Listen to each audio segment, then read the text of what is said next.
Presented by Ma Bhavani Channel.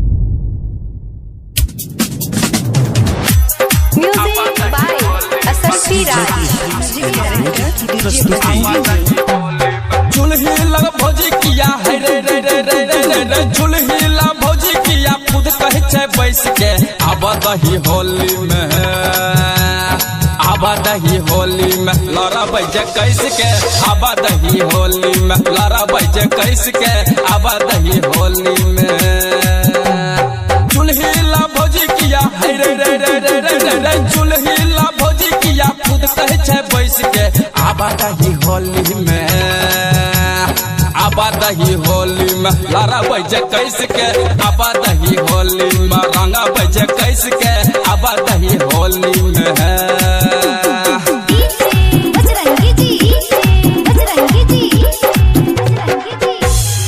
आबा दही होली में लारा बजे कैस के आबा दही होली में आबा दही होली में कान देखू सगर पैर झलकै निर्गर ई भौजी कठोर दुनु चमकै कान देखू सगर पैर झलकै निर्गर ई भौजी कठोर दुनु चमकै कहै छन माछ बात है रे रे रे रे रे रे रे कहै छन माछ बात देवन परैस के आबा दही होली में आबा दही होली में लड़ा बजे कैस के आबा दही होली में लड़ा बजे कैस के आबा दही होली में श्री ज्योति फिल्म्स म्यूजिक की प्रस्तुति आबा दही होली में लड़ा बजे Music by Asad Raj. अभी आप सुन रहे हैं माँ भवानी चैनल। जोरे आची तै का कनिया नै गम छै प्रदीप निराला जाके हन बेसरम छै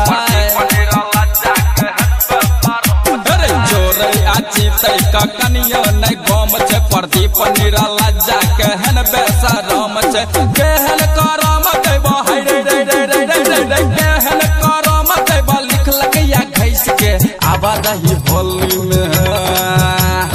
आबा दही होली में लड़ा बजे कैस के आबा दही होली में लड़ा बजे कैस के आबा दही होली में आबा दही होली में लड़ा बजे Music by Asad Raj. आबा दही होली में मन छै अघोर भेल आछ ने लागे ऊपर स नरेश फुटानी चल हवे मन छै अघोर भेल आछ ने लागे ऊपर स नरेश फुटानी चलावे एलै जे राहुल भैया हे रे रे रे रे रे रे रे एलै जे राहुल भैया गिरलै पिछड़ के आबा दही होली में आबा दही होली में रंगा बजे कैस के आबा दही होली में रंगा बजे कैस के आबा दही होली में झुलही ला भौजी किया है रे रे रे रे रे रे रे झुलही ला भौजी किया खुद कहे छे बैस के आबा दही होली में आबा दही होली में लड़ा बजे कैस के आबा दही होली में रंगा बजे कैस के आबा दही होली में रंगा बजे कैस के।